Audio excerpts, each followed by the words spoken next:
How did you come out of the Northern Illinois game better, do you think, Coach?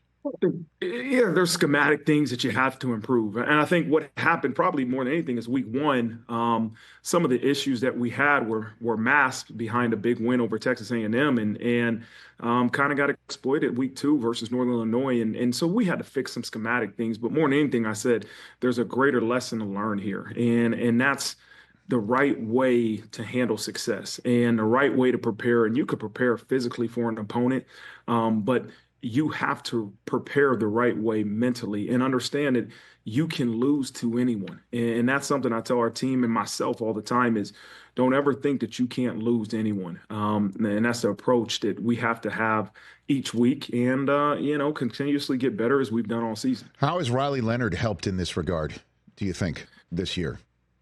Yeah, Coach? I think number one, he's a unbelievable talent. I think he's a really, really good football player, a great leader, a great person.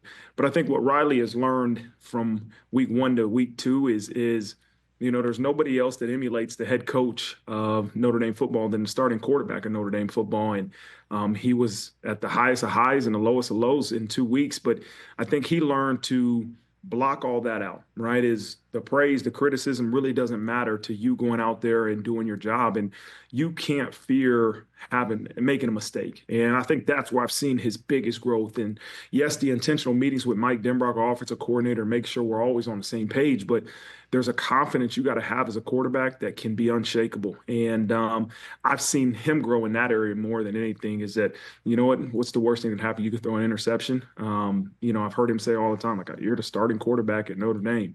Embrace it, enjoy it, and let it fly. What is your general sense? I know you'll play whoever you're going to play. I understand that, and that you'll find that out this weekend. But what is your sense of how this will work out? College football playoff as to who's coming to South Bend. What are the chess pieces you're looking at right here? Yeah, I think Coach? You're going to really pay attention to all of the conference championship games because they're all going to have an impact. And if there's upsets, every seeding's going to change, right? And who you play or where you're at. But if there are no upsets, it's going to be interesting to see the teams that lose where they're going to be ranked because I think the college football playoff committee has been adamant about not penalizing teams for being in a conference championship game. But what does that mean for us as a team? Right now, I think we're currently the 6th seed as the last came out, right? I think we were ranked 5th, but the 6th seed, and do we become the 5th seed, depending on what happens after these championship rounds, or does something happen where I hope that doesn't happen, that we go down. And so I'm looking at this bracket you have up now. It has us playing Alabama. And again, we'll see. I thought for a second, hey, it's going to either be the Big 12 champion or, maybe Alabama. But now you can't figure it out. You can't figure out what the college football playoff committee is really going to decide. And so it's going to be a fun weekend, a fun Saturday of watching college football and watching other coaches stress a little bit. I'm going to enjoy it. And then Sunday we'll find out who our opponent is. Where are you watching? You're watching home? Are you at home, surrounded by family, or you're in the office? Where are you watching? We'll practice Saturday. Okay.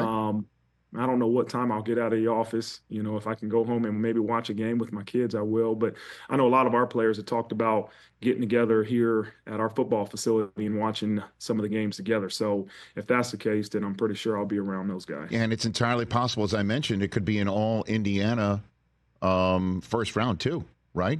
If the Hoosiers come visit South Bend, that would be off the charts. I know, Coach, right? No? Or you that would think be good. That would be good.